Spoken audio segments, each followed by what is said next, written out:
He nervously awaited the system's answer. For some reason it was being unusually slow. Ping. A small box appeared at Jin-Woo's feet. He hastily tore into it, and his eyes widened at the contents. He went straight home after exiting the demon's castle. Not until he was under a hot shower did he actually feel like he was out of the dungeon. Home sweet home. Dressed in fresh clothes, towel over wet hair, he sat on the edge of his bed and called up the stat window. The 20 ability points from the Demon Souls quest went straight into intelligence. He'd been ignoring that stat too long. Ping. Stats: Strength 178, Stamina 137, Agility 147, Intelligence 149, Perception 119.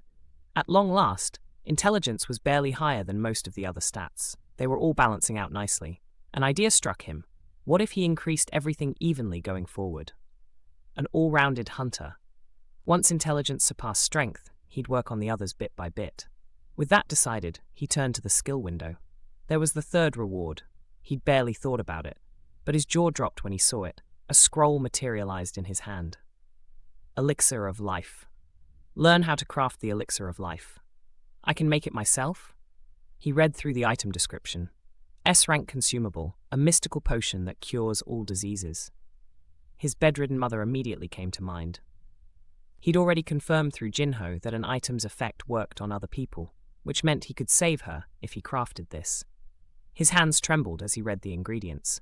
World Tree Fragments, received after defeating Vulcan on the 50th floor.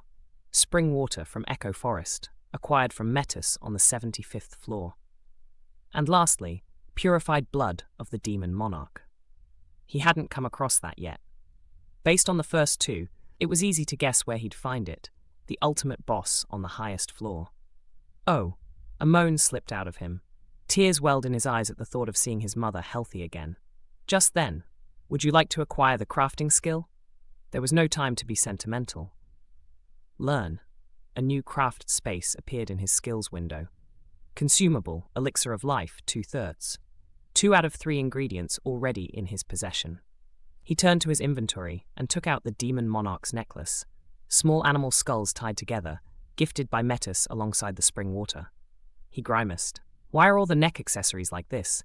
He compared it to the warden's collar he currently wore, that dog collar.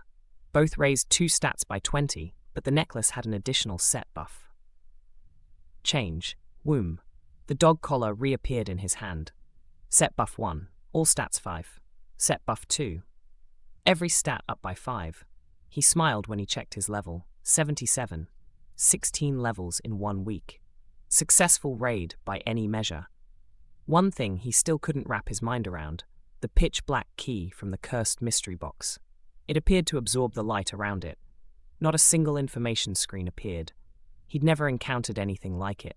Something ominous emanated from it, but he couldn't get rid of it after all the effort he'd put in. I guess I'll need it someday. Into inventory it went. He needed better equipment to complete the Demon's Castle raid, and he had items to sell. But E-rank hunters had difficulty with either. Who would trust a low-rank hunter offering gear that even a high rank would struggle to acquire?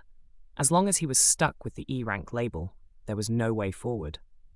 Then I guess it's time to get a proper rank reevaluation. His heart pounded at the thought. He powered on his hunter phone. A week without charging meant a flood of missed calls, mostly unknown numbers. He scrolled to the one he was looking for. Boss! He'd been in that dungeon too long if he was glad to hear Jin-Ho's voice. Jin-Woo cracked a smile. Did the talk with your father go okay? Yes, it went better than okay, boss. Good. With Jin-Ho's deal done, nothing stood in his way. Boss, I actually wanted to talk to you about. Beep. Phone dead. He was relieved he'd at least confirmed what he needed. Before heading out, he doubled back to leave a short note on the dining table for his sister. Your brother was here. Satisfied, he headed out. 4, or maybe 5 years since he'd been inside the rank evaluation office. The receptionist barely looked up at his E-rank hunter's license. The assistant manager Kisu Jung glanced over and muttered under his breath, Reawakened? My ass. He sees other hunters make tons of money and become famous, so he's in denial. He sent Jin-Woo off to Building B without another thought. Then Kisu froze at his computer.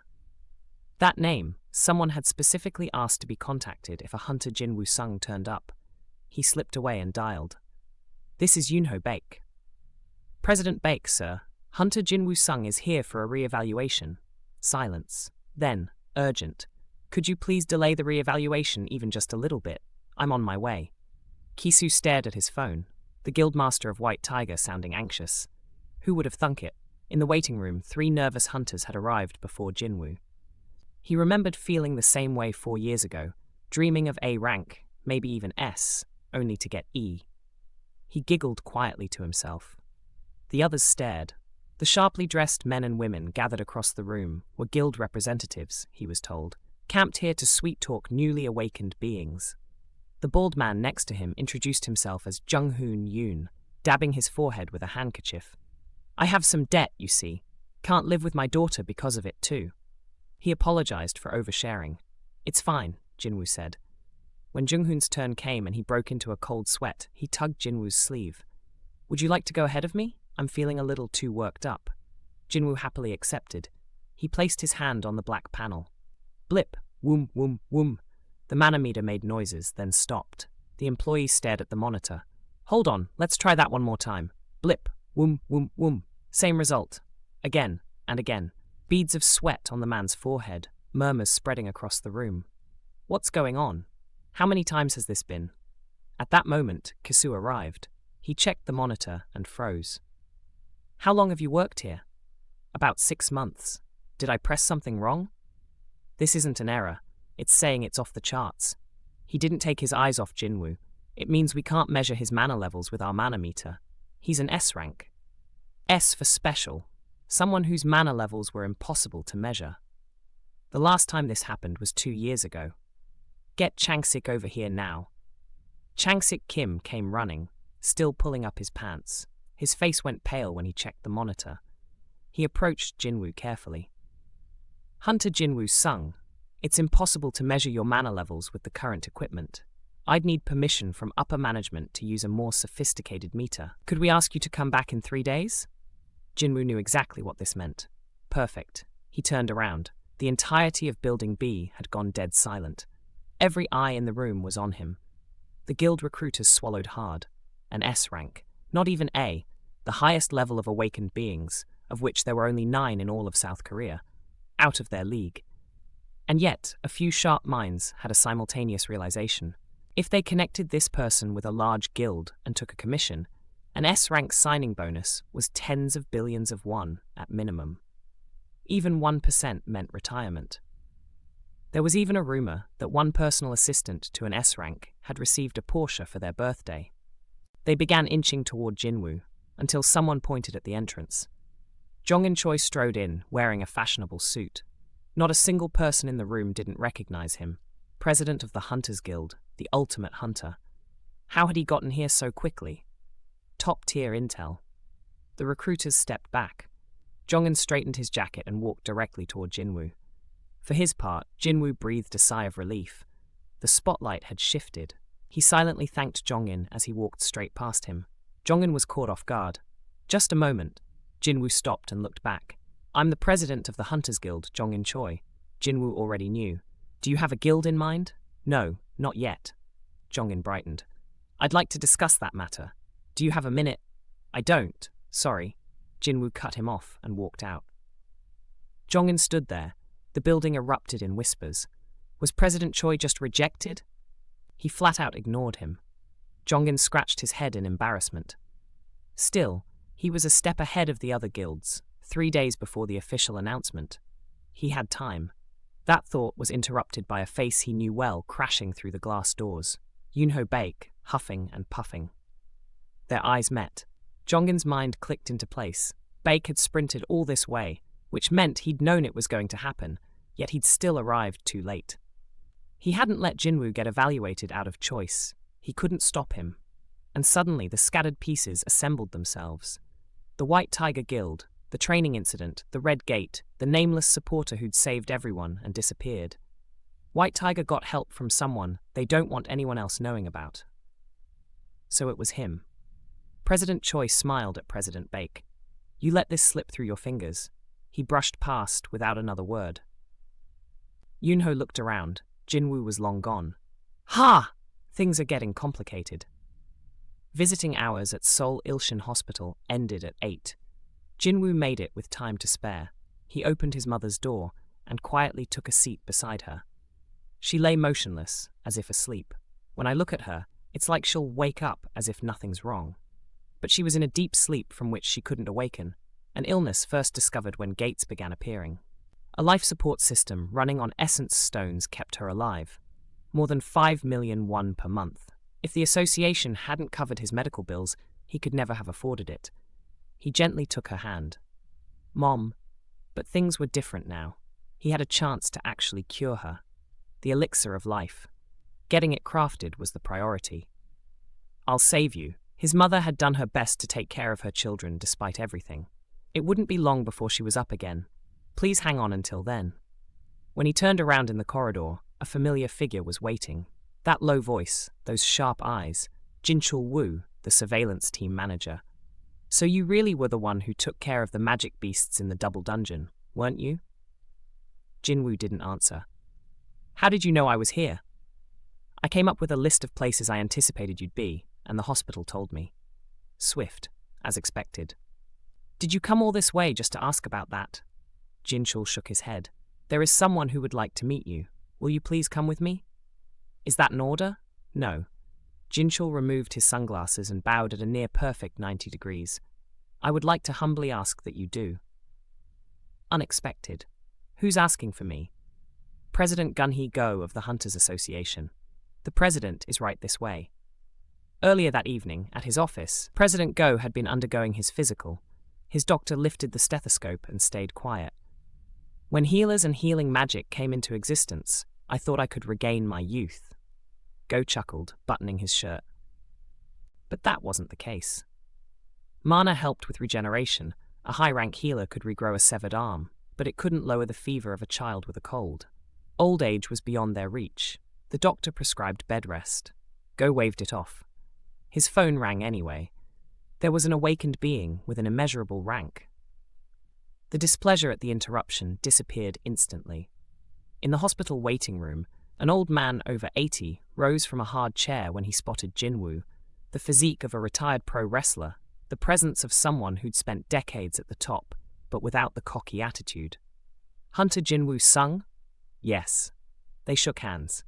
Gunhee Go, congressman, president of the Hunters Association, S-rank hunter. And here he was, waiting on a chair in a hospital at night for an unconfirmed recruit. Congratulations on becoming an S-rank hunter. Jin-Woo cocked his head. My results haven't been confirmed yet. Go shook his head with a smile. A sophisticated meter gives more precise measurements, but it's not designed to measure immeasurable quantities. The reevaluation is a grace period, how long we can get away with to reach out to hunters like you first. He explained frankly, the association couldn't compete with guilds for money or fame. He reached into his jacket and held out his gold badge. We can help you down a different path, nurture you to have a different kind of power.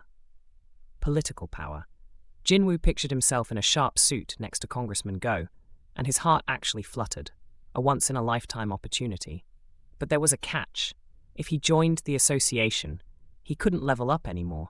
Association hunters dealt with other hunters, not magic beasts. Even on raids, they only handled D and E rank dungeons, guilds wouldn't bother with. Would he be content with that? No. He wanted to become stronger. He wanted to climb as high as possible. As long as I keep leveling up, I can keep growing. He felt more excited about that than anything President Go had just offered. I'm sorry. President Go froze. He looked so determined about something. Was I seeing things? Is it because of money? No, sir. Go snorted internally. Then why? Jin-Woo answered without hesitation. I want to hunt. The words hit Go like a freight train. You mean magic beasts? Yes, I want to go through gates and kill magic beasts. That's where I belong. A man at Go's position could tell truth from lies just by looking at someone's eyes. That skill was how he'd gotten where he was. Those eyes were telling the truth. When was the last time I felt like this? If I were even 10 years younger, I could have fought alongside young men like him. He placed a hand on his chest. His heart, which was in danger of stopping at any moment, was now racing. Go rose after him, fished something from his pocket and handed it over, his business card. If you ever need my help, please feel free to contact me anytime. And as one hunter to another, it's impossible to raid high-rank dungeons on your own, so please be very prudent when choosing a guild. An enigmatic smile crossed Jin-Woo's face. Thank you. He left. Go flopped back into the chair. Whoo. He waved off Jin-Chul's worried look with a grin. He couldn't remember the last time he'd enjoyed meeting someone this much. He turned to his secretary. Clear my entire schedule for the day. But the cabinet meeting. Cancel everything, no exceptions. I don't wish to waste this feeling on those fossils today. He looked at Jin-Chul. Would you like to have a drink with me? Jin-Chul grinned awkwardly. I'm not very good at holding my alcohol. Is that okay? Haven't you heard the saying? The size of the glass a man can drink determines the size of his world. Apologies, sir. Jin-Chul sheepishly rubbed the back of his neck. Go laughed. I'm kidding. Truth be told, he had someone else in mind. His gaze drifted to the hallway through which Jin-Woo had left. How much could he drink? Go smiled wistfully, hoping to share a glass with him someday. Stepping off the bus, Jin-Woo noticed a flickering streetlight and the surrounding darkness, secluded alleys a stone's throw from the main road. Those recent mysterious murder cases, all victims women, flashed in his mind. His sister often walked this street late at night. He grinned. Come out. 5 shadow soldiers materialized, well-trained from the demon's castle raids. From now on, you guys are the neighborhood's vigilantes. Commence your patrol. They morphed back into shadows and glided silently between buildings. No one on a murder spree could defeat shadow soldiers unless they were a high-rank hunter, and Jin-Woo would sense it immediately. Or they were adorable. Meanwhile, Jin-Ho was growing increasingly frustrated at a Korean barbecue joint. I've got precious memories of eating here with the boss. Soo-yeon, Jin-Ho's sister, a model who'd been on the verge of sleep when his call came in, looked unamused. Use words. Jin-Ho handed her his phone. A long list of recent calls. 1 connected and 4 failed. She snatched it, pressed call, and the ringing stopped after exactly 15 seconds. His phone is off. If the call got cut off, his battery died. Jin-Ho's face lit up. She made him call again. 15 seconds, right on cue. Just then, a news report showed A-list actor Min-Sung Lee speaking shyly to reporters. I haven't finished filming yet, so I'm still waiting for the evaluation report, but planning to visit the association for an evaluation soon. Wow, as expected of Hallyu star Min-Sung Lee, Soo-yeon's eyebrow twitched. How can he lie that casually? Those who know, he already got an A rank, but he's milking it for publicity. What a fucking creep. He'd called her out of the blue after his awakening, trying to impress her, and she'd had a hard time getting him off the phone. Across town, the guildmaster of the Reapers Guild, Taegyu Lim, paced his office. He'd called their contact at the association the moment he heard about the super rookie, only to be told President Go had ordered a complete information blackout. Find and punish whoever leaks. Unprecedented. Somehow, both Jongin Choi and Yoonho Baek had gotten there first, a difference in intel that stung. Go had helped Yoonho build White Tiger after leaving the Reapers, which had knocked the Reapers off their top guild perch. If the super rookie signed with either Hunters or White Tiger, catching up would be impossible. Isn't it time Gunhee helped the Reapers for once? All Taegyu could do was pace. Back at home, daily quest complete, Jin-Woo surfed the Hunters auction site. His eyes widened. Bids starting in the hundreds of millions. Decent artifacts going for several billion won. He had about 700,000 won saved, which sounded like a lot until he saw these prices. He'd need to sell the Sphere of Avarice, and he'd need his S-rank license to avoid scrutiny at the auction house. No items that doubled magic damage appeared in any search. 20 to 30% was the best available, at unbelievable prices. But the flip side was clear. If things sell for that much, I can also sell for that much. 2 days. He was glad President Go didn't seem the type to hold grudges. He opened the job board out of curiosity, filtered for high-rank dungeons, not expecting anything. But there was a single listing. The A-rank gate was incomparable in size, a massive hole suspended in mid-air, dwarfing anything from the C-rank world. The foreman, Yoon-suk Bae, mustachioed and energetic, laughed boisterously. Ha ha ha! Welcome to the team. Jin-Woo picked up a mana-imbued pickaxe from the pile and was assigned to stick with the veteran Jinsu Mok. Their introductions were brief. Jinsu Mok. I'm Jin-Woo Sung. Done. Jin-Woo applied here not to mine, but to see the inside of a high-rank dungeon firsthand. The White Tiger trainees had learned the hard way what it cost to overlook that. The whispers started almost immediately. Did you hear? Today's newbie is an E-rank. What? The foreman hired an E-rank? I wonder if we'll finish in time. Hushed voices from every direction. Jin-Woo swallowed the urge to laugh, as per usual. He'd grown used to it. The raid party emerged from the gate, the Hunters Guild's elite strike squad. Jongin Choi was among them. Jin-Woo pulled his hard hat down low and blended into the uniformed excavation team. He scanned them with keen eyes. Aside from Jongin himself, nobody else stood out. He shook his head. They're the select few led by the guild master. There's no way they're weak. Which left only one explanation. That's how strong I've gotten. A smile played on his lips. Then, without warning, he found himself looking toward the gate. A short-haired woman strolled out. Large, clear eyes. Fair complexion, sharp features on a bare face. But it wasn't her appearance that first grabbed him. There was an incredible well of power within her, an extraordinary amount of mana that at minimum matched Jongin, possibly exceeded him. An aura that overwhelmed everything around her. Hain-cha. The only female S-rank hunter in South Korea, a pillar of the Hunters Guild, famously camera-shy. The rumors about her looks were clearly unfounded. He'd been staring too intensely, her gaze swept toward him. Stealth. He activated it on instinct, and her eyes passed over him, confused. The presence had vanished. The price of her enhanced perception seeking it out was severe. The foul stench of the excavation site pierced her amplified senses. Heen covered her nose with a handkerchief and staggered away. Jin-Woo breathed a sigh of relief. At the Hunters Association, Jinchul delivered Jin-Woo's file to President Go. The president grew serious as he read through it. 4 years as a hunter, despite being one of the weakest E-ranks, most of that time hospitalized. He endured well despite so many injuries. He couldn't quit because of his mother's medical bills. Go paused. He hadn't expected this, caring for a sick mother, providing for a younger sister, their father absent. An even better man than he'd first thought. Jin-Woo's too good to let him go to a guild. Then Jinchul cleared his throat. Hunter Sung has already joined a raid team. Already? Which one? The Hunters raid team. Go's face hardened. But Jinchul corrected him. An excavation team, sir. Not a strike squad. The president shot up from his chair.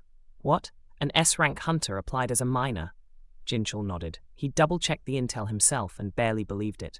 President Go fell back into his chair and guffawed. What an unpredictable lad. Jin-Woo put on his hard hat and followed Yoon-suk toward the gate. The collection team entered first, as per procedure, with the excavation team filing in after. He paused just outside the portal, taking in the enormous humming gate, utterly unlike anything from the C-rank world.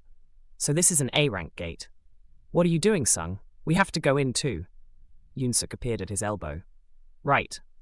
And with that short answer, Jin-Woo followed the others and stepped through the portal. A familiar notification promptly appeared.